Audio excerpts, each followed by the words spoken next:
It was the lowest point of my life, and I spent years thinking it was some kind of divine retribution. After last week, I know better. I would say it had been a hard year, but it had really been a hard 5 years.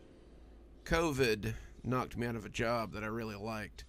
Lack of a job meant I had defaulted on my mortgage, and I'd finally been forced to sell my pickup truck when I couldn't even afford gas. I was homeless for real then, just wandering around and taking what I could get. And as the economy got a little better and the businesses started opening again, my lack of decent clothes held me back from much of anything besides day labor. I was stuck in a rut, and I didn't know how to get back out. Not until I met the guy in the three-piece suit. I was coming out of a convenience store as he went in, and when we bumped into each other, it felt like I'd been electrocuted.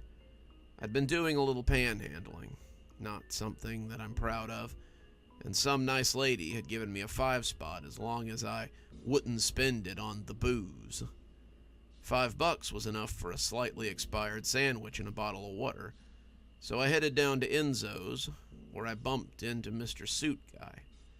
He looked like a real business type, one of those guys who traded stocks or owned a company, and I nearly dropped my deli sandwich in my cold water as he slammed against me.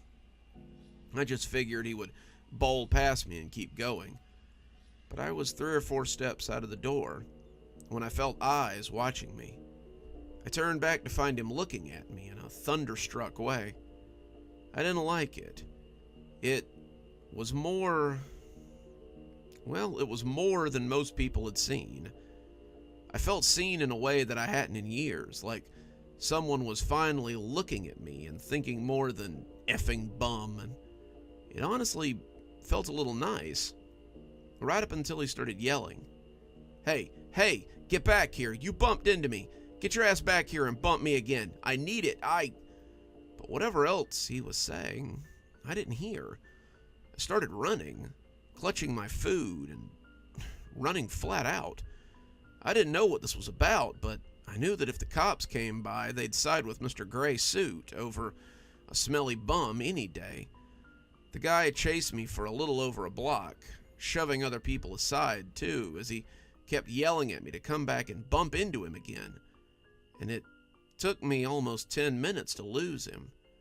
When some cop came around out of a coffee shop on Melvin and the guy bumped into them, I made my way down a side street and finally got away.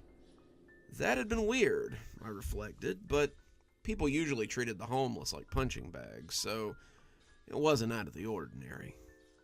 I sat down to have my sandwich, and as I peeled back the wrapper, I reached for the mustard in my pocket. My fingers touched something else, though, and I pulled out not a mustard packet, but a scratch ticket. I didn't play scratchers. I didn't have the money to, so I was a little confused as to how it had come to be in my pocket. So I decided to scratch it. Why not? I hadn't stolen it, so I didn't need to feel bad about it. If the guy in the suit had dropped it in when he bumped me, then that was just tough for him. I started getting excited as I scratched the numbers, and when I finished the last box, the ticket almost slipped out of my hand. I had scratched off $1,000 on what amounted to a $2 ticket. I couldn't believe it. This kind of thing never happened to me. I had been living in a state of misfortune for so long that a little windfall seemed unfathomable. I took it to a different gas station to cash it in, not wanting to risk running into the man a second time, and the clerk told me how lucky I was as he cashed me out.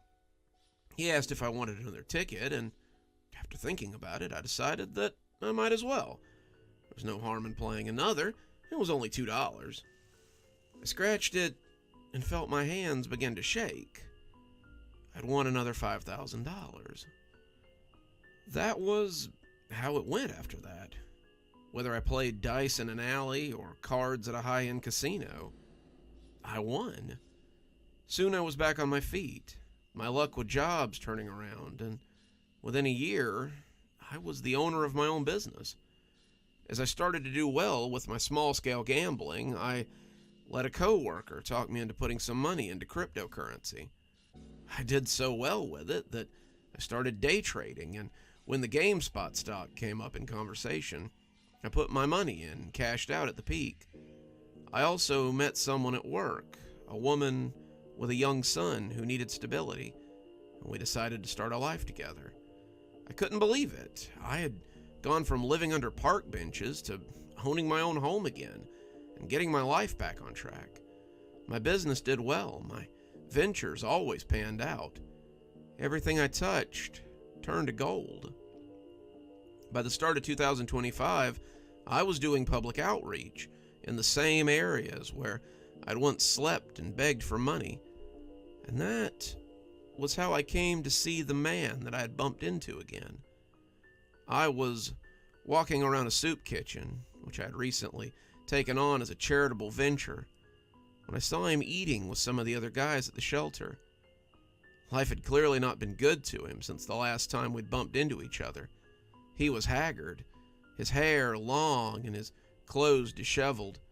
The gray suit was long gone, and he looked as if many of the familiar bus terminals and underpass spots that I had slept in were now known to him. He looked up when he saw me, our eyes meeting, and I could see the recognition on his face. The spoon slipped out of his hand, his head following me as the manager of the shelter walked me around. And as I looked away, I could feel those eyes boring into me. I started seeing him more often after that. It seemed that some days, every door I opened, every sidewalk I went down, and every building that I had reason to visit, there he was. He seemed to be trying to bump into me, but I was always aware of my surroundings in a strange way I never had been before. Some of it was just not wanting to bump into people and make them angry, a trick I learned from when I was homeless, but some of it was just being aware of myself. I always managed to step out of his way or step to the side so he could go by, and every time it seemed to frustrate him. The day before things came to a head, saw him getting vocally angry with me when I opened the door to the bank for him instead of just crashing into him, and I was pretty confused as I watched him walk away. I was coming home late the next night when I found him sitting in my living room. My wife and son were out of town, a last-minute visit to her parents' house, and that would seem lucky too. I didn't have security for my penthouse home. I never felt like I needed it, until I came home that evening to find him in it. I was tempted to step back out into the hallway and run, but the gun pointed at me was a pretty good deterrent. He told me to sit down, and I took a seat across from him. I couldn't tell you why, but it felt like the right thing to do. "You remember me?" he asked, and I nodded. "I bumped into you about 10 years ago, just about the time my luck changed." "Right, except it didn't change. You took my luck." I furrowed my brow. How was that even possible? He looked over my shoulder at a decanter of alcohol, scotch or bourbon or something, and said he was going to make a glass before starting. I told him to go ahead, and he held the gun on me as he poured out amber liquid and took a sip. He brought it back, not offering me one, and sat it down on the coffee table without a coaster. Jerk. I don't know how it started, but I got the luck from my uncle. He was a businessman, a compulsive gambler, and everything he touched seemed to turn to gold. He was lucky in life, lucky in love, and everything seemed to come up his way. I asked him once how he did it, and he told me it had just randomly happened one day. He'd been recently drafted into Vietnam, and he went to celebrate what would likely be the last time that he saw his friends. He bumped into a guy coming out of a bar. After that, his luck was insane. He never so much as took a bullet the whole war. Came home, invested in a used car lot in his hometown, and turned it around. Everything he touched turned to gold, and he could do no wrong. He told me that he believed it had been that guy he bumped into, and he wanted to test it by giving it to me. He'd never had any kids, always thought of me as the son that he never had, and he wanted to give me his luck as a graduation present. So, he bumped into me, just slammed his shoulder into me right there in the living room. And I was lucky after that. I was lucky right up until you stole it from me. After that night, everything changed.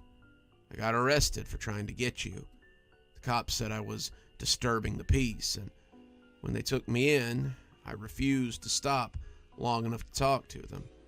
I stayed in jail for 6 months while they tried to figure out what to do with me. And the people I left to watch my business suddenly decided to take the money and run. I was destitute when I got out. My fiancée had drained my accounts. My friends wouldn't talk to me now that I was broke. I had nothing. I'd nearly forgotten about you, just chalked it up to bad luck. And that was when I saw you again.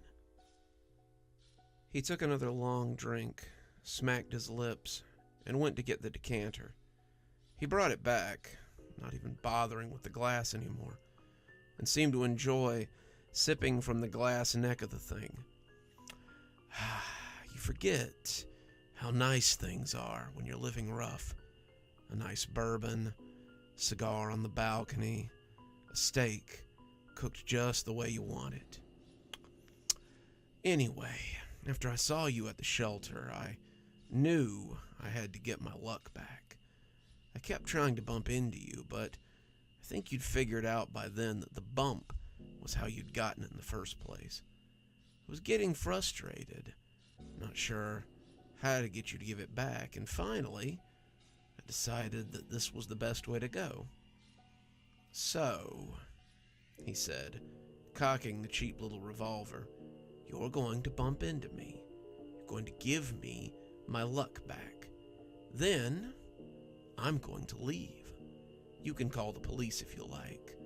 I'll have the luck, so I don't care. And if I don't? I asked, still sitting comfortably on my couch. He shrugged. Then I'll shoot you, and neither of us will have it. Either way, your turn with the luck is over. He was slurring a little by then, the alcohol taking effect, and I decided to trust in the luck and see if it would pan out.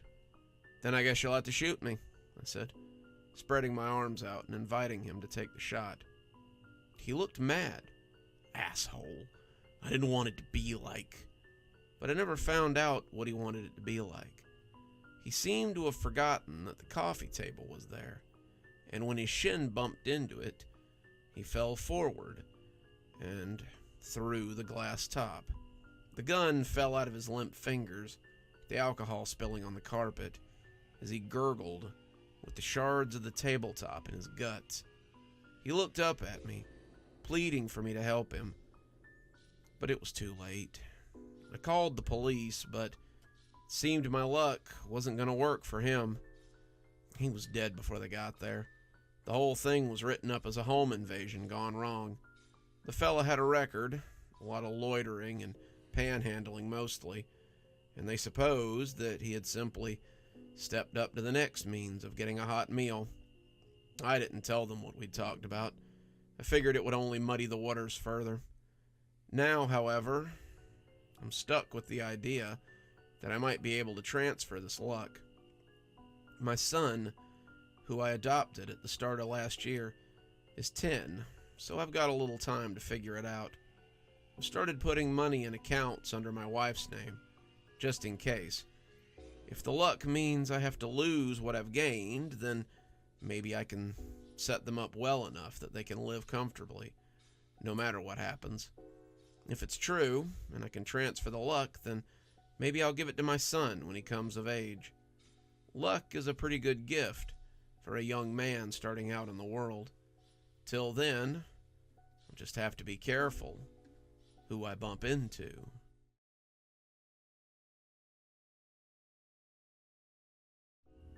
It's the little things sometimes. A good meal, a familiar song on the radio, a soft bed to sleep in after sleeping on benches or in sleeping bags for the past few years. The last one had been tainted for me after that night. I didn't think of myself as homeless. I had a beautiful house in Tampa, Florida, where my wife and my kids lived. I had access to the bay, a 2-car garage, a big backyard for the kids to play in. It also had my wife's new husband, the guy she married after our divorce, so I'm not exactly welcome there. After the papers were finalized, I literally walked from the courthouse to a camping store, and after $400 charged to the credit card I shared with my ex-wife, I felt I had everything I needed to start a more carefree life. I thought I'd just live rough from now on, and to hell with everything else. I would ride the rails, take day labor, and just be an explorer in the modern age. That's what I thought of myself as, an explorer instead of just a vagrant. After doing that for about 5 years, I've learned a few things, and lost a lot of the crap I bought on that long ago day. I've learned which towns will ask you to leave and which towns will throw you in jail for public vagrancy. I've learned which day labor companies are willing to work with guys who sleep in alleys. I've learned the best way to get a shower and a shave in a public restroom without attracting attention. It's gyms. Gyms are the best for that. But above all else, I've learned that sometimes it's best to treat yourself when you can manage. That's what I was doing. I was trying to treat myself and get out of the heat for the night. I grew up in South Florida, so the heat is no stranger to me. I remember sleeping with the windows up, ceiling fan on, hoping for a breeze to rustle the curtains as I stuck to my sheets. The heat doesn't bother me like it does a lot of people, but this year had just been so hot. The heat was near constant, and I had rolled my sleeping bag up for the season and slept on a threadbare blanket on the ground most nights. I was in a rural area close to Alabama, one farm community with a short name and a small population. I spent my days unloading or moving freight at the train depot, and my nights trying to find a nice place to bed down. Sometimes I'd do day labor, sometimes I'd do odd jobs for people, but the police left me be for the most part, and I thanked them by not getting drunk and making an ass of myself. I was considering making this a regular thing, staying for a few months and renting a trailer at the Happy Acres Trailer Court, but then I got the word from Doris that they were downsizing a bit, and they couldn't really afford to keep paying me under the table. Doris was a sweet 55-year-old grandmother who was just trying to make it to retirement, and she told me that she was very sorry, but they were just going to have to let me go. I didn't really mind, I suppose. I took it as a sign that it was time to move on to somewhere else. Time to do some exploring farther north, maybe. It was getting close to harvest time, and there were plenty of little towns in Alabama or Georgia where a man could get farm labor work and bed in the barn or a bunkhouse. It was hard work, but it was good work. And I was hopeful as I took the small collection of cash that Doris had collected for me and set out on the road. That whole day, though, was the hottest day I had ever experienced. I hit the road about 8 a.m., and I was walking up the side of the highway by 9. It was the last week of July, and you could see the heat as it baked off the asphalt. The sun was high, and by 10 I was sweating as I prayed for a semi to come blowing past. It was little relief when one finally did, though.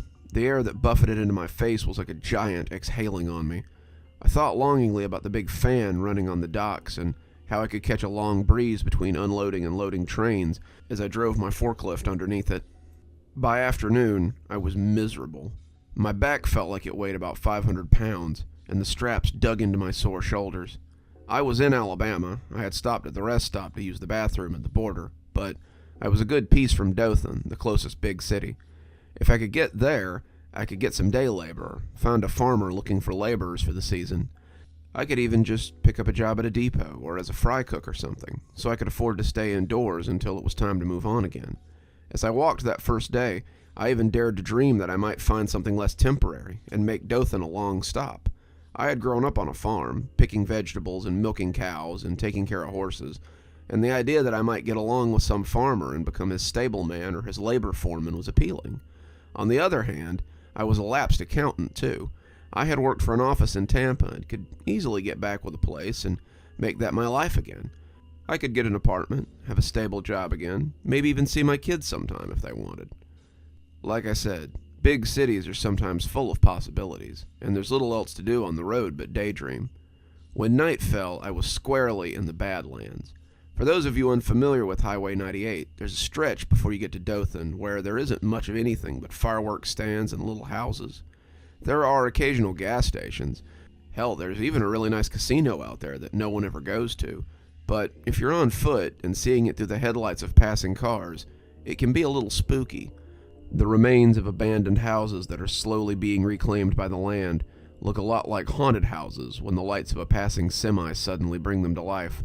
The broken windows of a failing business seem to leer at passers-by as a minivan screams away from them. The heat was still baking up through the soles of my boots, too, and I was starting to wobble a little when I finally decided to stop for the night. It was 8, some pink still on the horizon, but the heat of the 12-hour walk had exhausted me. I had intended to move over into the nearby scrublands and try to find some respite from the hot evening, but when the lighted sign appeared at the bottom of the hill, I thought it might be Providence throwing me a bone. Eddie's Discount Motel rotated garishly on a sign out front, and I could see a little neon sign beneath it that read Vacancies. I had about $200 in the compartment in my backpack, and about $60 in my left sock. Depending on how much of a discount Eddie's rooms were at, I might find a nice bed for the evening. As I walked to the bottom of the hill, I started daydreaming again, thinking about the continental breakfast, a hot shower, maybe some HBO before settling into a real bed for the night. I could check out around 10 and be on the road again, maybe even making Dothan before dark tomorrow. I barely noticed the hot tar under my feet, or the arid blasts that flapped my coat when the cars went by. I was on my way to something better, I thought. When the lobby door opened, I sighed in ecstasy as the cool air hit me in the face. The lobby was dingy, and calling it so might even be charitable. The furniture was of the bus station variety, and there was a magazine sitting on one discussing the first term of Barack Obama. My daydreams about continental breakfast drifted away, and I approached the plexiglass booth that housed Eddie, I assume, with trepidation. Eddie was a middle-aged man, his thinning hair pulled back into a ponytail as his Pantera t-shirt struggled to contain him. Even through the glass, I thought he looked distinctly greasy, and he looked up from whatever he was watching on his laptop with some misgivings. "I ain't got any spare change, pal, and I don't let people just crash in my lobby." I rolled my eyes, this sermon being pretty common amongst people who've never lived rough. Actually, I was wondering if I could rent a room for the night.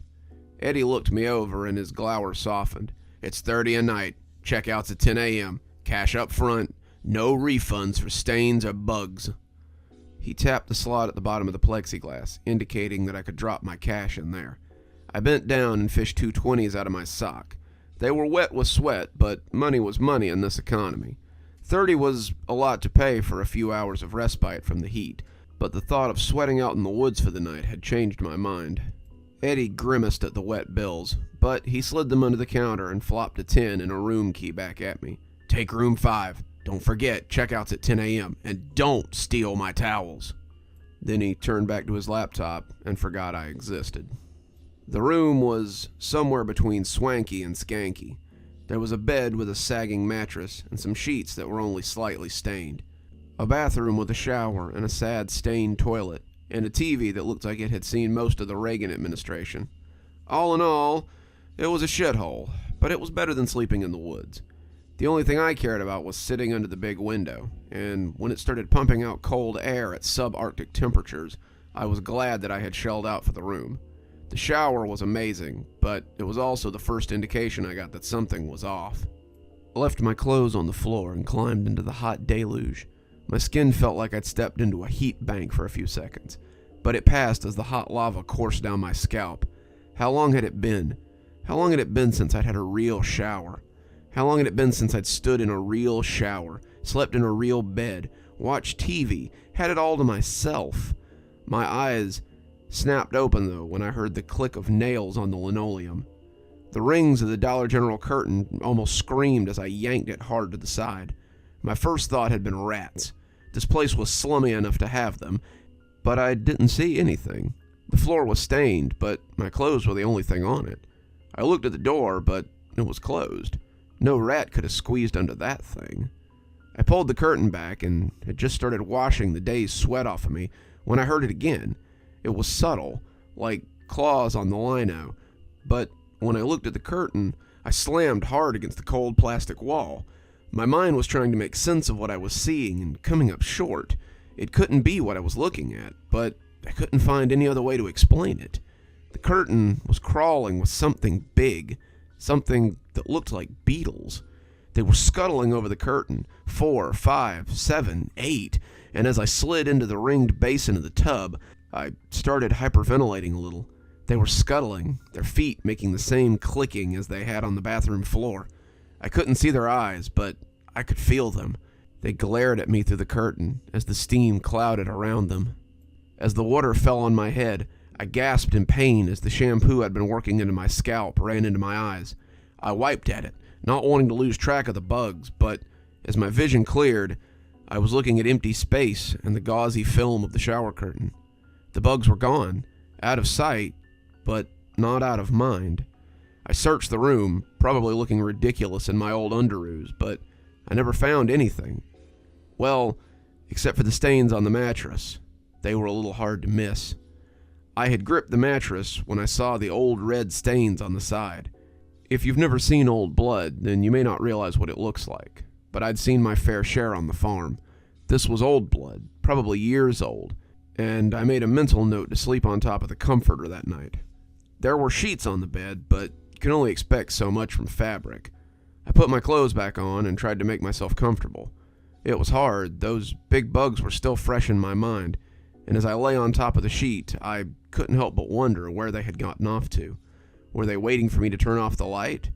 Were they just sitting in the drain in the sink? As some movie played in the background, I found my eyes staring into the corners of the dingy room. The corners were dark, despite the lights being on, and I felt something lurking there. I fidgeted restlessly on the bed as something scrabbled over my leg. I couldn't find anything when I lifted it up, though. I was being paranoid. What did I care if the room had roaches or beetles or whatever? Hell, I often slept next to dumpsters or out in the woods. Just because these bugs had startled me didn't mean that they meant me harm, right? Despite my better judgment, I got under the covers and tried to get comfortable. The mattress was lumpy, but not too bad. There was a definite divot in the middle, though, a person-shaped indent worn from multiple bodies over multiple years. It seemed to be my only choice for sleeping locations. It wasn't a chasm or anything, but it had an uncomfortable dip on either side. I finally found myself giving up and lying in it, and as my eyes started to slip shut, I felt the bite. It wasn't hard, a little less than an ant bite, but it snapped me out of my semi-sleep and made me throw the covers back to look. I checked the bed, the sheets giving away nothing, and I couldn't find any ants or spiders or anything. I thought about bedbugs then, and I pulled my jeans back to look at my leg. It was nothing, a little red spot, but as I tried to settle in again, I felt another bite. It was followed by a third, a fourth, a fifth in seconds. I could feel something on my skin, little feet running up my legs, and the bites were painful. I rolled up my jeans and swatted at my legs, but there was nothing there. It was as though whatever had bitten me had just taken a chomp and left just as quick. I was back on the comforter in a flash, but the divot felt tainted. I sat to the left of it, shoulder against the wall as I put my back to the headboard, wishing I had just put up with the heat. I could just leave, I thought. This was America after all, and if I wanted to waste my money, then that was my business. The thought of going back out and sleeping in the woods, the heat falling over me like a blanket, was not at all appealing, though. I didn't like the thought of bugs crawling on me either, especially not bed bugs. Growing up, my parents had been fond of keeping dogs in the house, and I could remember spending nights with fleas crawling all over me as I sweated beneath my sheets. We had bed bugs a few times as well, and I remember the sleepless nights spent as they crawled and bit at me. It had led me to be very neat, something that persisted even into my homelessness, and it was almost funny that I hadn't felt truly dirty until coming inside somewhere for the night. It wasn't a big problem, though. Bugs didn't like cold, and I had the AC set on about 65. I could sleep on the comforter, avoid the worst of the bites, and still enjoy a nice cool evening indoors before returning to the heat tomorrow. When the power suddenly went out in my room, plunging me into darkness. I felt a small moan rise in my throat of its own will. I was left with nothing but my own breathing as I sat there on the saggy bed. The curtain window provided nothing but a ghostly inkling of a shadow light from the parking lot beyond. I crossed my arms around my chest as I began to shudder. The cold air hung around me like a cloud, but it would dissipate before long. Then, well, I might as well have just slept outside. The heat was oppressive, but at least the bugs were a little less forward. As I sat in the dark, I felt like I could hear the scuttling again. It was clicking, the noises scuttling across my brain. I looked around fretfully, trying to see where they were coming from. I wanted to run. I wanted to get the hell out of there, but I just couldn't make my legs move.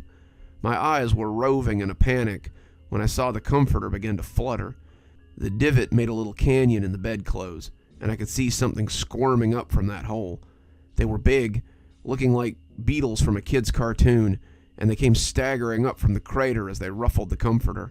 They spread out as they searched for me, and I felt my horror growing as the waves began to flow my way. They were like a squad of army ants, making their uniform patrol as they looked for prey, and they were coming towards me.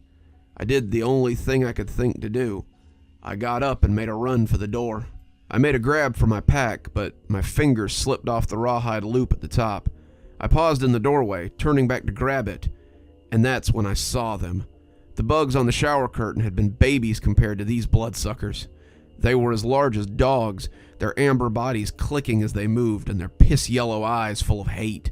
They came lumbering after me, their proboscises quivering with anticipation. I slammed the door as I left the bag to them.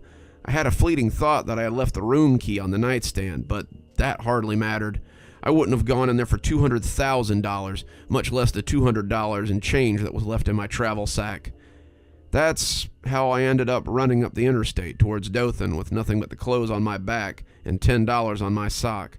I must have looked pretty silly, but I didn't care.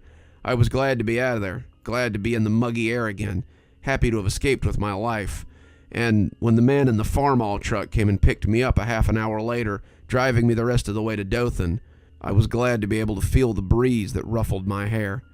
It felt better than Eddie's air conditioning ever could. Whenever I get the wanderlust again, I just think back to that night 3 years ago, and I count myself lucky to have gotten out with my life. It turned out that Dothan was some of the things I had been looking for, and others I hadn't even thought about. I found work. I found a place to stay that wasn't a park bench. And when the farm I got hired to pick pecans at was out of pecans for the season, the farmer was already having me work on his books to get him and his finances back in order.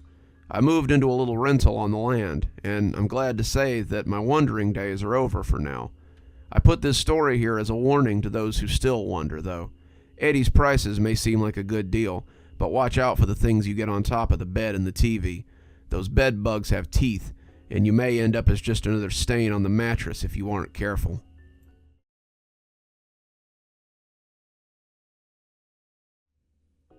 I was a child of the late 80s. This was a time when kids played till the streetlights came on, and riding your bike through town was as normal as going to the corner store to get your mom some smokes. In fact, the woods seemed to be the only place Dad had specifically said was off limits. The woods seemed to be a boundary for many families, and I never knew anyone who went there willingly. It's one of the few things that stayed the same to this day, though so many others have certainly changed since I was a kid. One prime example was the telephone. Coming from a small town, my telephone was on a party line, so if you wanted to talk to your friend, you went to his house and you did it in person. I was pretty fortunate in that respect. My best friend Davey lived right next door.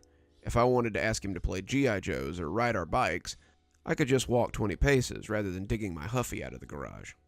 Unless, that was, we decided to use the tin can phone. The tin can phones were something we had cooked up after watching a science show on TV. The guy on the show had hooked a pair of tin cans together with twine and showed that no matter how far you went, you could still hear the person on the other end of the can. Davey and I had thought that this was just about the coolest thing we had ever seen, and we set about making some for ourselves. I found a pair of old soup cans and a long spool of Mom's twine, and attached the end to the cans. We could hear each other pretty well, a fact that surprised us to no end, but the farther away we got, the harder it became to hear each other. "Let me show you a different way," Dad said. startling us a little since we had been so involved in our little project. He had linked the cans together with some fishing line, and the connection had been the next best thing to crystal clear. We used them a lot, linking our tree houses together with the phones, and we could talk into the night on them as we camped out in different tree houses. It wasn't as clear as a telephone, but it was amazing the conversations we could have over just a simple little device. When Davy got grounded one summer, they became our only means of communication with each other. Davy, you see, had gotten himself into a little bit of trouble. He had gotten addicted to the new arcade that had just come up downtown. The laundromat that had once been there had been cleared out, but I can remember smelling detergent and fabric softener every time I went to play a game of Pac-Man or Galaga. Davy and I went there a lot, but Davy seemed to have developed an unhealthy love for the games. Any money that he could scrape together was shoved into the arcade machine, and I remember noticing that he was absent from school in the middle of the day and suspected that he had snuck off to the arcade. When the truancy officer brought him home around lunchtime one day, his parents finally decided that enough was enough. He was grounded for the summer. They told him that he might manage to earn some of his stuff back with good behavior, but forbid him to go to the arcade until he could get a handle on his addiction. Davy and I talked over the tin can when we could, but Davy made it pretty clear that his parents would take that away if they found it. We would camp out every weekend when the weather was fair, and we talked most of the night, me suddenly being Davy's only real connection to the world. So when I picked up the can one night, calling for Davy through the 100 feet of fishing line, I was surprised to hear someone else pick up right away. As it turned out, though, it wasn't who I was expecting. "Hello?" said a small voice, not like Davy's at all. It sounded like an adult trying to do a bad imitation of a kid's voice. "Who's this?" it said again, and I remember shaking off my uncertainty as I remember that Davy liked to do voices sometimes. Davy and I sometimes listened to the radio DJs prank call people, or we'd catch comedy performances on the satellite TV Davy's family had. Davy had a few characters he'd been working on, despite the fact that they all just kind of sounded like him, and I assumed that this was nothing more than another bad character performance. "Who's this?" I challenged back. "This is Sam," the voice said, still high-pitched, but getting a little surer of itself as the string made it sound tinny and robotic. "But my friends call me Tin Can Sam." Yup, definitely a new voice. If it had been modern day, I would have said that it reminded me of Herbert the Pervert from the Family Guy show. It was 1991, however, and all I could equate it to was the funny way that Michael Jackson talked. The voice was funny, kinda, but it still just sounded like Davy doing a bit. "Okay, well, Sam, why do they call you Tin Can, then?" "'Cause I wear the tin cans I empty like jewelry and clatter everywhere I go. I'm a hobo, you see, and most of my meals are taken from cans. Who do I have the pleasure of conversing with tonight?" I played along and introduced myself to Tin Can Sam. He asked me if I went to school, and I told him that we were out for the summer. He asked if I lived around here, and I told him I lived next door. He asked me how old I was, and if I knew the kid who owned the treehouse, and a dozen other things as I played along. Some of you guys will think this is weird. Why would I surrender a lot of information to Davy that he would already have, especially if he was doing a bit? Well, to answer that question, you'd have to understand how Davy was when he was doing a character. Davy was one of those people who would commit to a role. If he was doing a new character, that person didn't know you. Interacting with him was like meeting Davy all over again. But he was my friend, so I put up with it. At least it wasn't Grandma Gerda, who had a memory problem and constantly forgot the things you told her. So I played along with the game, asking Sam what it was like to be a hobo. "It's all right, I guess. I used to own a hardware store, but the people didn't like me very much, so I had to leave. It's rough not having a house sometimes, but I meet so many interesting people on the road." "What do you do for fun?" I asked, nodding to myself at how thoroughly Davy had committed to the role. "Tell stories mostly. Sit around the fire at night and eat your dinner and tell tales. We especially like scary stories." "Scary stories?" I asked, a little taken aback. Davy was not a fan of scary stories. He liked to play it cool, but he was a bit of a scaredy cat at the core of it all. When we watched the scary movies sometimes, the volume low so his parents didn't catch us, Davy always hid his eyes and sobbed sometimes when the killer got somebody. Sam liking scary stories was not something I was prepared for. "Do you like scary stories?" Sam asked, his voice sounding hungry for the answer. Yeah, I like scary stories. I got a real scary one if you'd like to hear it. I nodded before realizing he wouldn't be able to see me and told him that I did. I was still absolutely sure that this was Davy doing a bit, but the longer I listened, the less sure that I was becoming. The longer I listened, the more the voice sounded less like Davy and more like a stranger. Good, 'cause it's a real scary story. It's about these kids who were camping in the woods one night. They didn't have a tree house like you, but a tent instead. They had set up far from town where they lived, and they camped at the site often. They came there for a sleepover one night, but they didn't know that there was an extra in their party this time. I sat on the fluffy orange rug I had taken after Mom was going to throw it out and felt my teeth trying to chatter. If this was a bit that Davy was doing, then it was better than usual. As the string brought his words to me, I remember feeling my spine shudder in my back. This was different, way different, and I wasn't entirely sure that I liked it. As I came up, they heard me. They looked out to see what was making so much noise, peeking from the zipper as they looked into the once inviting woods. It was dark, though, and the woods were dense. As I moved about, rattling and shaking, they kept looking around anxiously, trying to figure out where I was. The more I moved, the more it scared them. They thought I was a ghost or some sort of spook, and the longer I rattled, the more they shivered.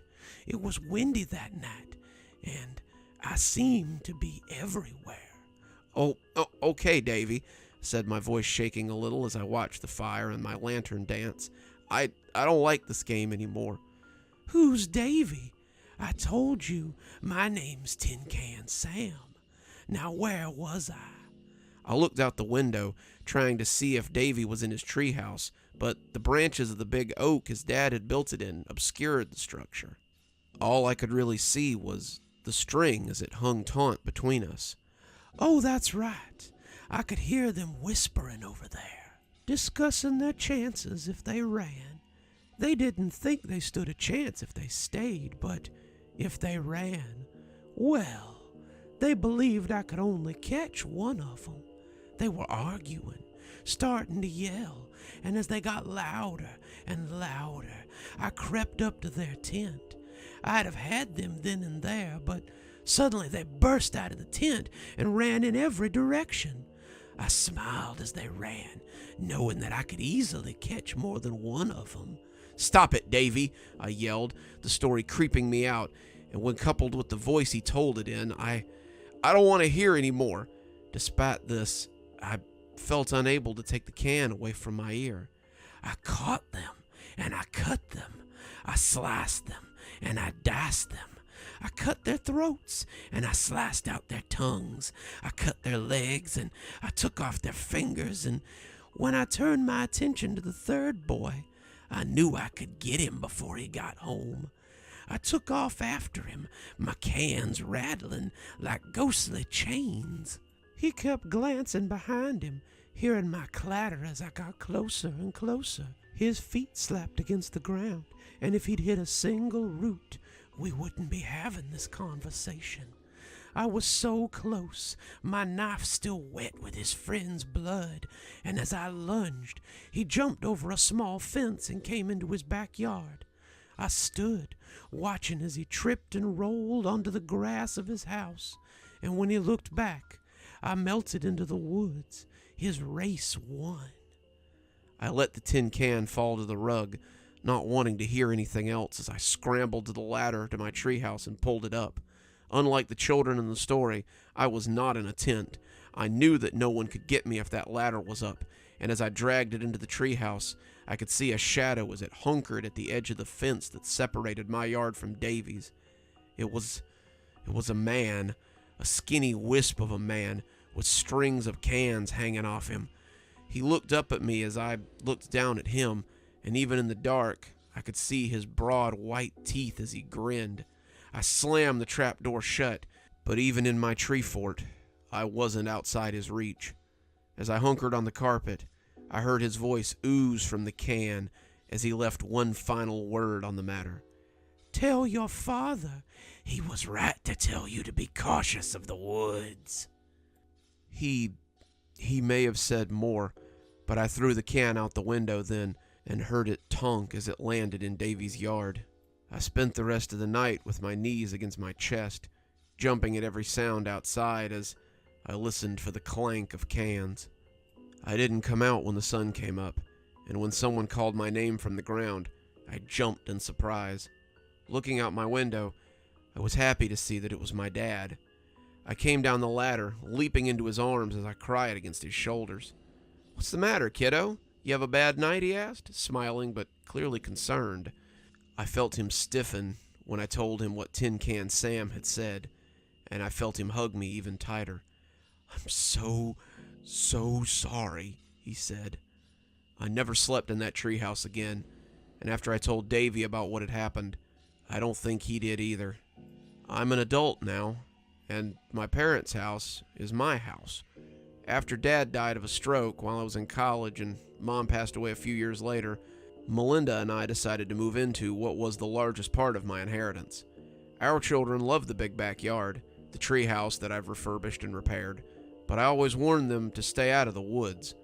They always beg to be allowed to explore, but I've put my foot down where the woods are concerned.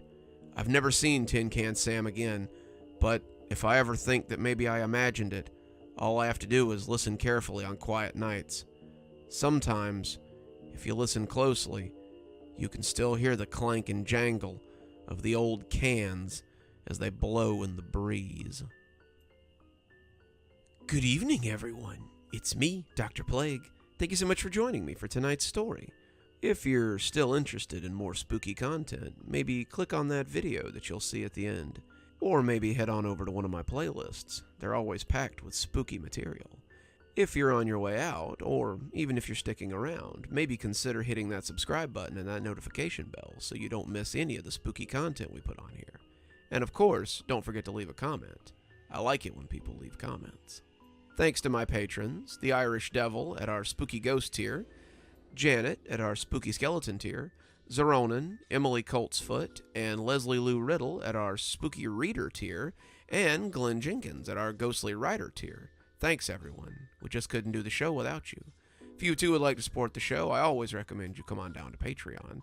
There are a lot of bonuses to being a patron, like getting access to my books, and having your spooky a day early on a Tuesday or a Thursday. So, if you're interested, come check it out. And as always, thanks for stopping by. Dr. Plague, signing off. Have a wonderful evening.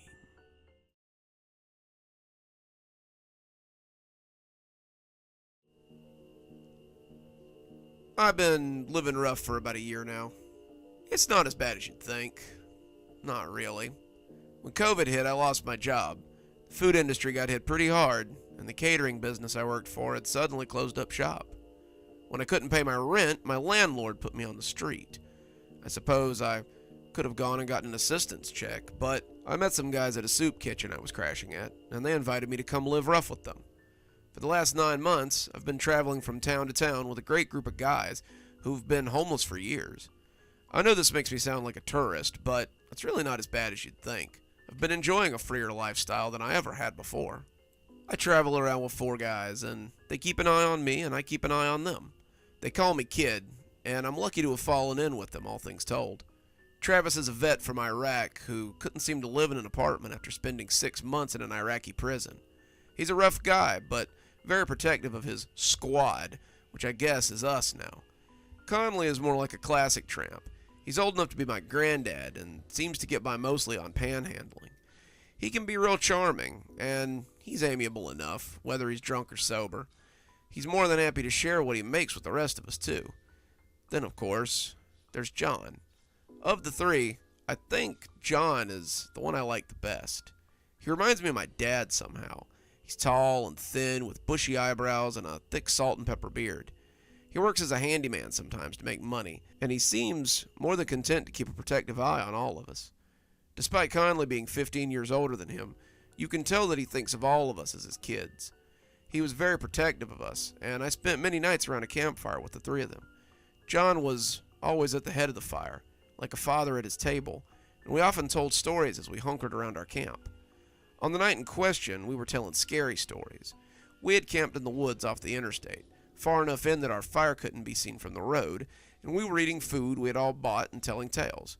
Conley was talking about a ghost story he had heard in Denver, and Travis told us about a ghost soldier spotted around the barracks he was assigned to in Iraq. I told one of my many creepypastas I'd read during my other life, and finally we looked at John. John was eating quietly through it all, and now seemed intent on continuing his dinner. "Your turn, Dad," I said, using the teasing nickname I had fixed on him. "I don't really like to tell stories," he said, and his voice had a hollow tone to it as he busied himself with his can of stew. "Come on, John," said Conley, already sounding like his dinner was affecting him. "We all told a story. Now it's your turn." I was sitting next to John at his right hand, and I saw him darken a little as Conley prodded at him. "Easy, Conley. If John doesn't want to tell a story, then he doesn't have to." "Fine. You guys want a story? I got a story for you." John sounded a little mad, and Conley raised his hands in a placating way as he told him it was fine. "It's a great story. I think you'll love it. Gather up, kids. It's a real doozy." He reached over and took the bottle of rot gut from Conley, taking a deep swig before he started. He sounded flustered, out of sorts, and I kind of didn't want him to tell it now. Clearly something was going on here that was outside the norm, and I was afraid of what might happen after his story was told. Want it or not, though, John began. "It was midnight, just like tonight. The August wind was creeping in from the east, cold and hungry, as the two boys sat around their campfire, munching their dinner of beans. They didn't have the luxury of a home or a hearth, only having the other in this world.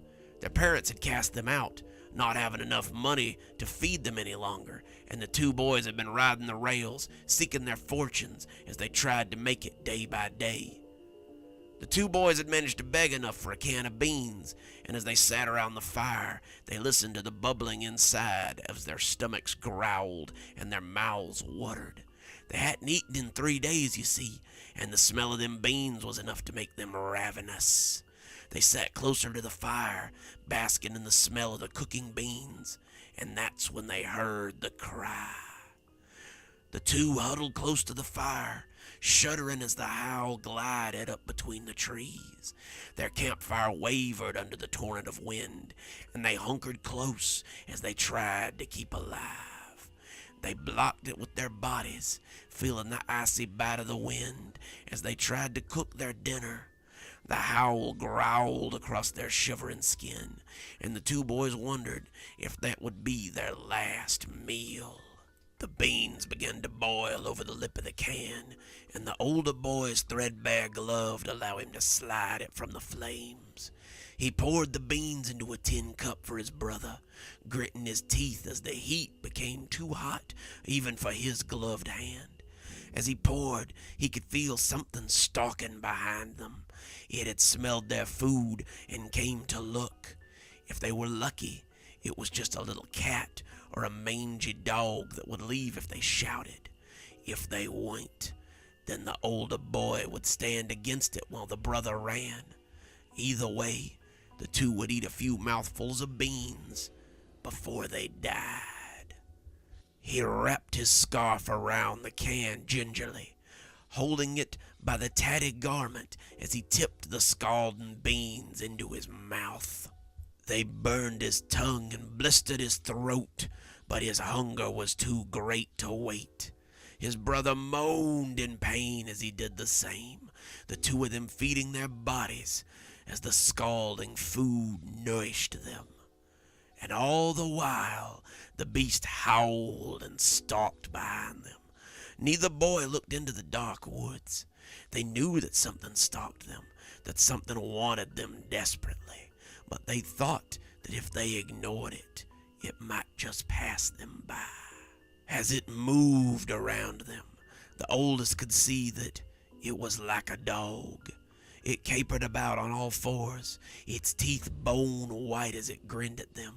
It stalked their little fire, circling the pair 3 times before stopping. It stood between the two, its arrow-shaped head pushed in close. The two boys ate, trying to ignore it, not wanting to see it, and hoping it would just Go away.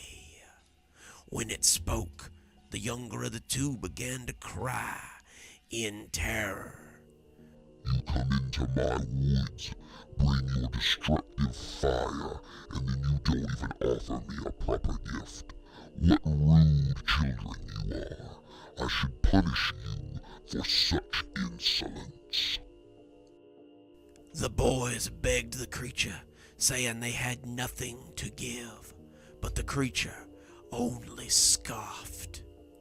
You should have thought of that before entering my woods. The two boys begged him for mercy, to take pity on two starving children. Mercy is not a trait I ever saw a need to learn. Those who enter my realm bring me gifts. You will present me with a gift, or you will suffer my wrath.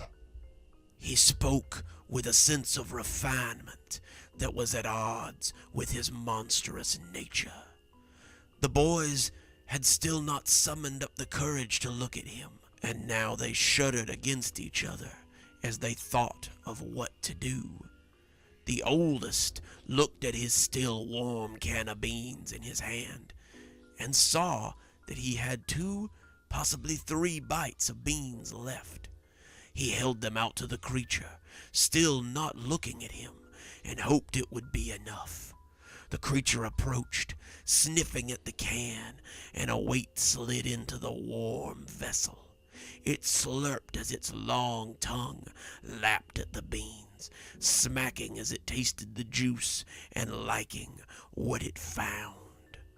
Lovely. The creature purred, turning its head towards the younger, who had begun to shake. And you? Share with me what is in your cup, little one, and you might be allowed to live through the night. The youngest had his hand over the mouth of his cup, unwilling to move it. His brother told him to give the creature a taste. Then they could leave this place and never come back. The youngest boy shook his head again. The creature put his face very close to the boy and demanded that he remove his hand in a low growl. The boy's shaking hand slid from the cup opening, and the brother felt his stomach drop. The younger boy had wolfed his beans, eating them all, and had nothing to show but a cup of juice residue. The older boy could see his tears cutting lines down his dirty face, leaving trails of pink against his skin. He started apologizing, hastily and low, to the older boy, saying he just couldn't help himself. As the creature asked for his due, the younger could only hold out his shaking, empty cup for the beast to inspect. The tongue slid into the metal, making a soupy, gloopy noise as the creature searched for food. And as it slid out, the two heard the creature tutting in disappointment. What a shame. Suddenly, the warmth of the brother's forehead was gone, and the forest was filled with the sounds of his younger brother screaming. The older brother curled into a ball, shuddering and weeping as he heard his brother torn to pieces. He closed his eyes and begged God to make it over, but it was some time before the forest was quiet again. He lay there listening to the wind howl, his campfire guttering out as he shivered in the dark, alone. The 3 of us sat speechless, looking at John as the campfire crackled before him. Out in the woods, an animal loosed a long, mournful howl, and Conley suddenly decided to sleep under the nearby overpass. "It's chilly, but at least I won't get ate up by no beast." Travis agreed, and the 2 grabbed their stuff and moved on. "Better go join them," John said, poking at the fire as he looked into the flames. Sounds like an old friend is looking for his due. I heard something in his words I didn't like. Something akin to a suicidal friend telling you it's fine to leave them alone. But I got up and followed the others anyway. The last time I saw John, he was still staring into the flames. We looked for him the next day, but he was nowhere to be found. We found the old campsite. We found his pack. But of John, there was no sign. By midday, we just assumed he had left, and we moved on. I'm still not entirely sure what happened to him, but if you meet John on the road somewhere, tell him his troop misses him. And if you meet the creature from his story, I hope you saved it some beans. Otherwise, you might discover what really happened to John on that windy December night by the interstate.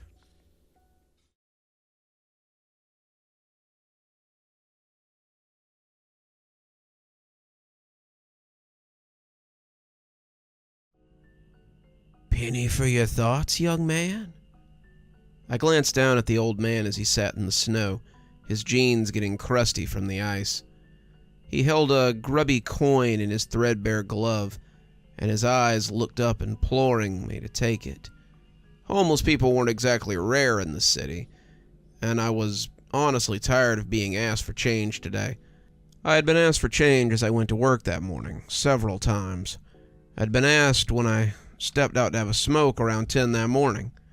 I'd been asked again as I went to lunch, and twice more as I returned. I'd been asked for handouts throughout the day, but this was the first one who had offered to give me anything in return. I reached down hesitantly, and when he moved it out of the way, I figured he would make his pitch now. The coin was rare, the coin would be special, he would want something for it, and I would be asked to give. Your thoughts first, son. An even trade, I'm sure. I drew in a noseful of cold air, thinking about making something up, before finally settling on the truth. Okay, you know what I'm thinking about? I'll tell you. I pass people like you every day, people on the street with nothing better to do than beg. Why not try to better yourself with all this time you have? Why not drag yourself out of your situation, rather than sit and huddle in it? You have the ability to get out of your current quagmire. You choose not to, and that makes me angry. I'd expected the old man to get mad. I expected him to get quiet and take his coin back. But he surprised me when he laughed. Is that what you think? That we're all just lazy bums out on the road with nothing better to do? I imagine you might change your mind if you had to do it yourself. I scoffed. Please, living off the generosity of others? This is a city of thousands. Even if only 1% showed you charity, that's still likely more than I make in a week. The old man smiled knowingly, and that should have been my first indication that something was amiss. Even then, I sensed that something didn't feel right here. This wasn't the usual kind of banter one had with a person, even someone like this guy. It was starting to prickle the hair on the back of my neck. Why'd I stop to talk to this fella at all? The whole thing just felt odd. Want to make a wager on it? The old beggar asked. He still had the coin out, and when I got a good look at it, I could tell it wasn't what I had thought it was. It was filthy, but it had the underlying gleam of gold. It was unevenly milled and thick on the edge, he showed me. Live for a week as I do, if you can. After 7 days, if you're still alive, I'll grant you any wish your heart desires. I shook my head, thinking the old man had to be crazy. What was he, some kind of genie? My mind flashed to the Beauty and the Beast story, too, however. Hadn't the fairy come to him on a snowy night and made requests? If I declined his offer, what would the consequences be? I shook my head. I was a grown man out here weighing fairy tales. What was wrong with me? Sure, old-timer, it's a deal. What do I need to do? Prick my finger? Promise you my firstborn? Just take the coin, he said, holding it out. But make sure you hang on to it. If you go the full week and lose the coin, well, I can't promise it'll end well for you. I rolled my eyes, reaching for it without thinking. I wasn't really afraid that it might be magic, more concerned that it might be coated in fentanyl or acid or something. I had gloves on, though, and I didn't expect that whatever he had coated it in would get through my leather wraps. I lifted the coin to my eye, looking at it in the dim light of the lamppost, and saw that it was bigger than I had thought it would be. It was the size of a $50, one side picturing a proud king, while the other side a grinning skeleton. The words "Percussum est Della" were printed on the front with "Vivero ve dal mare ab io" emblazoned on the back. I knew that was Latin, but that was all I knew. The coin was old, some ancient edifice of commerce, and as I looked at it in the street lamp, it flashed in my eye with a stabbing pain. The last thing I heard was the old man laughing, and then I fell into darkness for some undetermined amount of time. I was awoken not by my alarm, but by the less than kind tap of a stick on my foot. Hey, I've already told you can't sleep here. Pack it up before I call the cops.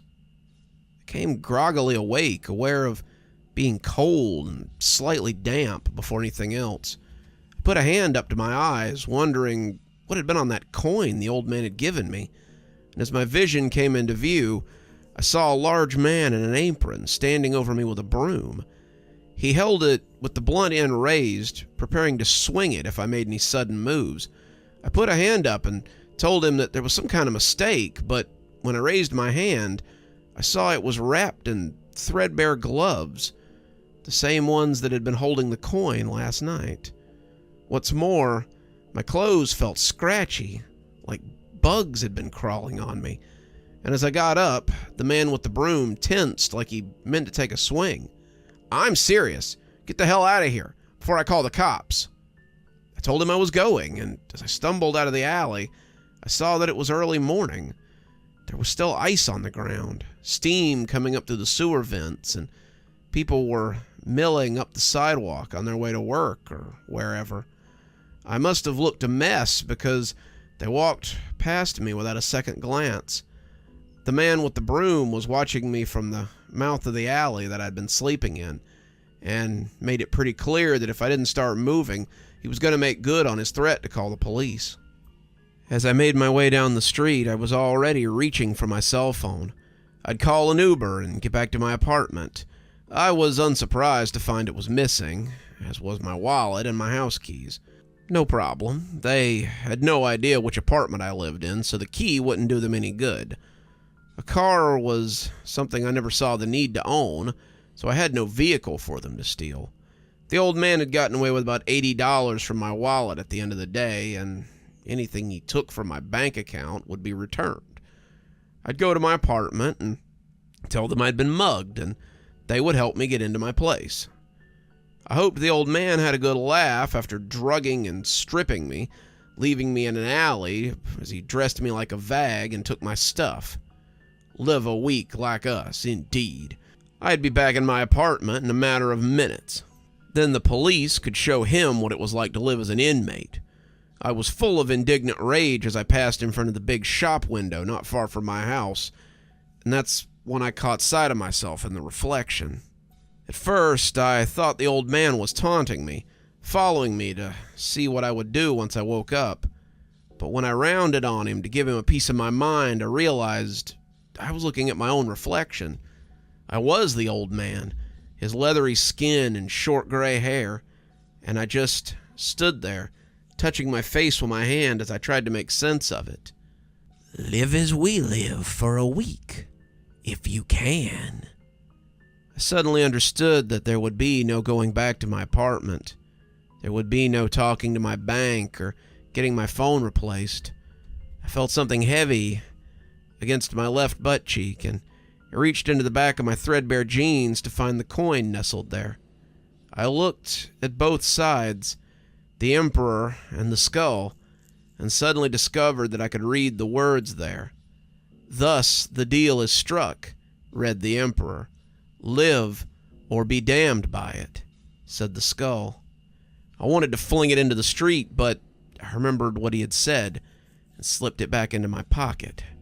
I had noticed something else that both sides had shared. The minting date was a week from now, and that mirrored what the old man had said too. Live for a week as I live, if you can. I nodded. How hard could it be? That first day was probably my high point. I was full of resolve as I walked around the city. I didn't have any luck with breakfast, but that was okay. I didn't see any need to beg. I'd find money if I needed it. Besides, begging would only prove that he was right. I was going to do something with my week, start a new job, or find an honest way to make money. So, I set out to find work. One look at myself was enough to tell me that I'd be turned away from most upscale jobs. I needed a shave and a haircut badly. My clothes were old and stained, and I needed a bath worse than I needed a meal. All these things were outside my grasp without money, but I knew where I might get some of them. I'd heard of the mission shelters. Everyone had heard of them, seen them on the billboards, or heard their commercials. I knew they had clothes I could use, and maybe facilities I could use to take a shower. If I could get myself back to rights, then I could secure employment and not have to beg. I would likely have to spend a night or two in the mission, but I would have a job and money, and I could get back on my feet before the week was out. I came to the mission around 9 and was met at the door by a man with a clipboard. "Good morning. Are you checking in?" "I was hoping to get some clothes for an interview, maybe a shower and some..." "Terrific," the man said, cutting me off. "Are you part of our employment program? You don't look familiar." "Well, no, but I want to use the clothes to gain employment so I can..." "Unfortunately, sir, those clothes are only for people in our employment program, and there is a sizable waiting list for that program. I can get you on that waiting list, but it's likely to be some time before we can..." Started getting a little indignant. "I mean, the clothes are donated. As a taxpayer, those are my taxes at work. I'll bring them back. I just need to look good for an interview." The man's well-crafted smile was beginning to slip. "Do you have an interview lined up then?" I realized my mistake and admitted that I didn't. "Well then, you have no reason to need those clothes. Now, if you'd like to get on our program list, we can do that, but again, that takes time." I was a little put out, the process seeming a little daunting, and I told him I'd like a meal and a shower, if I could. "And I want you to have those things too, but if this is your first time here, then we need you to fill out some paperwork so we can get you on our system. If you'll step right over here, we can..." "Do I need to register for a bowl of soup and a hot shower?" I didn't mean to become belligerent, but I was a little put out by the rigmarole. "Sir, have you been drinking? I believe I detect alcohol on your breath, and you're becoming quite upset. We can't allow you in if you're inebriated, and you have to be 24 hours sober before you can enter the mission. I'm afraid I'll have to ask you to leave." I said some things then, things I regret now, and I didn't even see the young bruiser who stepped between us as I got in the clipboard man's face. When he tossed me onto the sidewalk, the man with the clipboard saying I wasn't welcome at the mission again, I got creakily to my feet and checked to see if I was all there. Other than some bruises, I was none the worse for wear. I was still hopeful that I could make my way without them, so I set off to find employment. By the end of the first day, I was shivering on a bench in the park that I'd never seen before. The park was less for joggers and bird watchers, and more for drunks and needlers. A pair of them were sharing syringes near an old oak tree not too far away as I tried to get warm under some newspapers I had scavenged. I tried to ignore my empty belly, too, as I lay with the cold wood beneath me. I hadn't eaten much today, just a part of a sandwich I'd found in a garbage can, and I was feeling empty as I tried to sleep. I told myself that tomorrow would be better, and I fell asleep, praying that it would be so. Just 6 more days to go. The next day I woke up ravenous, my head spinning and my mouth dry. It was early, first light, and I knew that if I wanted to eat today, I needed to get some money. As luck would have it, I found something not far from the park. There was a warehouse nearby, and I heard men unloading a truck as they prepared to load up another. I offered to help. Most of the workers looked like scabs anyway, and the guy with the magazine and the cigar told me that he'd beat whatever I broke out of me, and to get to work. I spent a few hours moving boxes from one truck to another, and when the guy came out and told us we were done, he put a $10 bill in my hand and told me thanks. "Come back tomorrow if you want another one," he said. I wanted to be happy as I looked at the crumpled bill, but I realized this wouldn't take me very far if I wasn't careful. I tried to make it last, buying a coffee from a gas station, along with a simple breakfast, but by noon, the 10 was spent. I'd been walking the streets, trying to luck into some grunt work. I found another warehouse offering under-the-table jobs, but as the sun went down and we all came to the office to get paid, it seemed that the boss had left, and we were left with no options but to disperse or answer to the police. I went back to the same park again that night, but the cold after the sun went down was too much to bear in the open. I walked around trying to find somewhere to sleep out of the elements, and at around 2, I found a doorway that lacked the little rubber spikes they usually put out to dissuade homeless from sleeping there. As I shivered in the doorway, I told myself it would only be another 5 days. As I slipped into sleep, I hoped I'd be alive to see the end of those 5 days. The next day, day 3, I finally gave in and began begging. The job I'd found the day before wasn't open, the gates barred, and the snow deep enough to keep the trucks off the road. I was hungry, I was cold, and I didn't dare go back to the mission. So I found the warmest spot I could find and began panhandling. The crowd that morning was small, the snow closing a lot of the businesses, and they weren't overly generous. By the time noon rolled around, I had a few dollars and some change in the can that I'd managed to scoop out of a dumpster. It got me some junk that wasn't very filling, and I walked around looking for work as the snow began to melt. I was a little more wary about taking odd jobs, lest I get taken like the day before. And as the night began to settle and the people made their way home, I once again set up to beg. I was dozing against a wall, feeling weak and tired from the cold, when someone cleared their throat loudly. I opened my eyes to find 2 cops standing over me, looking cold and grumpy. "Move along, sir. You know you can't do that here." He poked my can with his foot, sending it tipping over as the small amount of change rattled out. "I'm not hurting anybody. I'm just hungry." "Doesn't matter. Hungry or not, you can't do that here. Get moving before we move you." I wanted to get indignant, but I simply didn't have the energy. I scooped up the coins and started trudging through the snow again. I didn't know where I was going, but I remembered the old man's words and knew I would lose what precious coins I had if I got arrested. I wasn't even halfway through the week, and I already felt like I might not make it to reap my reward. The next few days were a blur. I remember trying to donate plasma and being turned away for various reasons. I looked for work, but the snow had ground a lot of businesses to a halt. I found warm places that would feed me, churches and soup kitchens, but they weren't equipped to let people stay. I ended up sleeping rough both nights, shivering on stoops or under the slight cover of alleys, my blanket getting soaked in the snow as it melted beneath me. It was the most miserable I'd ever been, and it made me wonder where I'd ever gotten the idea that the homeless of the city were lazy.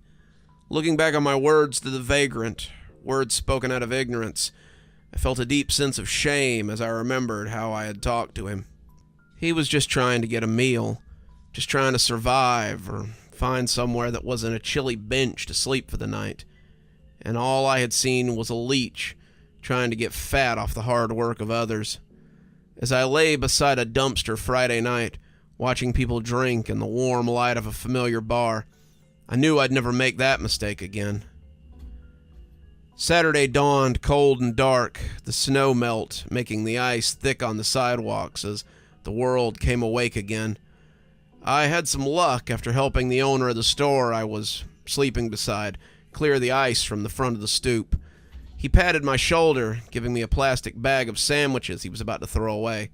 I marveled at them, counting about 12 of the plastic-wrapped squares, and he even threw in a cup of coffee to go along with it. I tried to tell him it was too much, but he waved his hands and laughed. "You're doing me a favor, really. Those sandwiches were going to go in the garbage before I almost busted my ass on that slick sidewalk.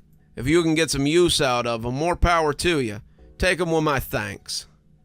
By 10, I had eaten about 5 of them, the coffee long gone, and I felt full for the first time in quite a while. It was something I had taken for granted, that feeling of being nearly too full, but as I sat in the park, my blanket keeping the worst of the snow from soaking into me, it felt good to be here again. I had refilled the coffee cup from a nearby fountain, and as I drank water and soaked up the sunshine, I felt pretty good about the direction I was going. "Hey, friend," came a familiar voice, and my eyes snapped open as I started to bolt.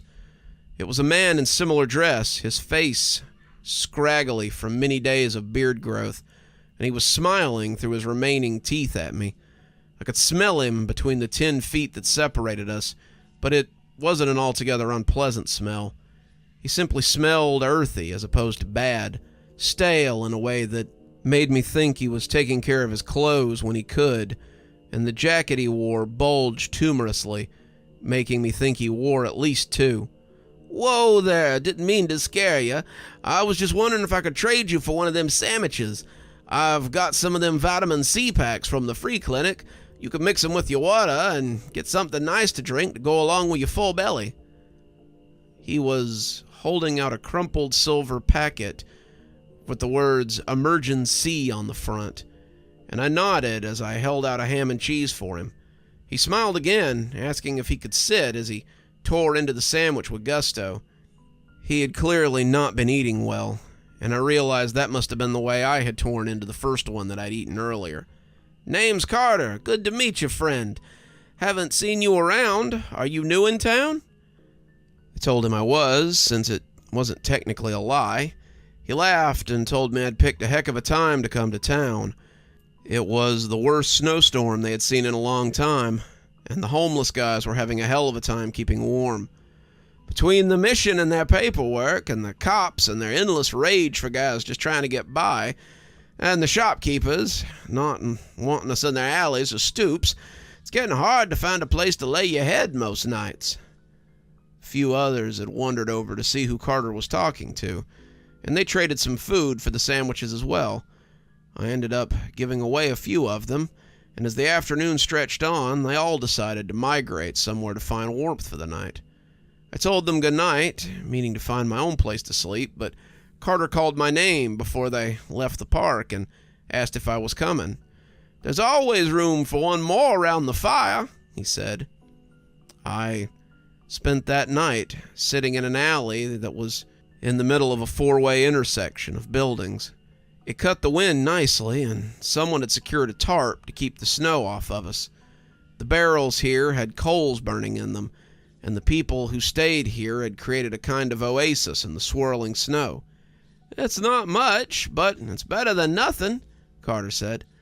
I spent the evening in the company of other cast-offs, laughing and sharing food around as we warmed ourselves by the fires that glowed throughout the night. Someone had a guitar, other people told stories. I fell asleep against a wall in the best shape I'd been in for the last 5 days. I wished I had known these people from the start, and wished I had found a place from the very first day. But I was introspective enough to know that I would have insulted them at the start of this strange journey.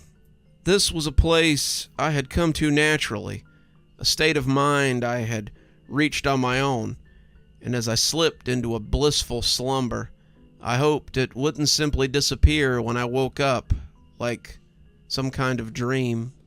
I wish it had now. The alternative was a lot worse. I woke up to the sounds of people yelling and running. One of the barrels had been turned over, the coals making smoke as they tried to catch a sleeping bag on fire.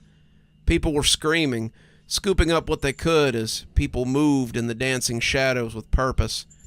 I shivered beneath my blanket, certain we were being attacked by demons, but as the shapes got closer, I saw they were police officers.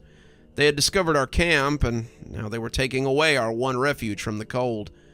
I sat as still as I could, trying to be unseen, and when they moved away, I made a break for the nearest alley. I saw flashing lights and heard someone yell at me, but I just kept kicking up snow as I ran for my life. The sun was turning the horizon a hopeful pink, but I just kept moving. When people got in my way, I went around them. When bus stops or stoops rose up to block me, I moved around them too. I didn't dare stop until the sun beat down on my neck, and only then it was because I just couldn't go anymore. My legs were tired, my head spinning from overexertion, and when I flopped down onto the bench in a bus shell, I was out of breath. I kept trying to make sense of what had happened, but it just wouldn't mesh in my brain. Why'd they come after us? We weren't hurting anyone. We were just looking for a warm place to gather. They had come in like we were terrorists, and I hoped that Carter and some of the others that I had met had made it away. I didn't know how long I sat there, but as my stomach started to growl, I knew I would need food. I thought I might put out my hat and try to get some money. The longer I sat there with my eyes closed, the more I wondered what the point was. The oasis now felt like a dirty trick. They'd allowed me a moment of happiness so they could pull the rug out from under me, just as I thought I might have found something better. I almost preferred the uncertainty of not knowing what to expect. As the day passed, I continued to sit on the cold metal bench. What was the point after all? If everything could change in a second, if all safety was an illusion, then why do anything? Enjoying your new life of leisure? I jumped, realizing someone had sat down next to me. I opened my eyes and realized it was me. I looked exactly the same as I always did in the mirror, but I realized that it had to be the old man, pretending to be me. As I sat here, day had become night, and just like that, we had passed 7 days. I'd done it, had weathered the storm, and I like to hope I was a better person for it. Just basking in my newfound sense of understanding, I answered, realizing it was true. I took the grubby coin out of my pocket and held it in my hand, finding a strange warmth coming from it as we sat in the chill. Well, you made it, and a deal is a deal. What will you wish for now that you have all this knowledge? I put the coin in his hand, feeling the warmth transfer between us. I want the means to make sure no one else has to live like this. I want to help people, even if it's just in this town. Is that too vague? He closed his hand around the coin, and I felt that warmth radiate through my stomach. I can work with that. I closed my eyes, and suddenly, I was me again. I was sitting there as if waiting for a bus, and when I got up, I knew what I had to do. It was hard starting out, but the backers came, and as the money came, I slowly fed them. Slowly, I brought them off the street and gave them a place to stay. A decade ago, I took a coin from a beggar. Today, I own one of the largest shelters in the city. There are no confusing forms, no prerequisites, no red tape. We feed those who are hungry. We house those in need. And when I see the hope in their eyes, I know my wish has come true.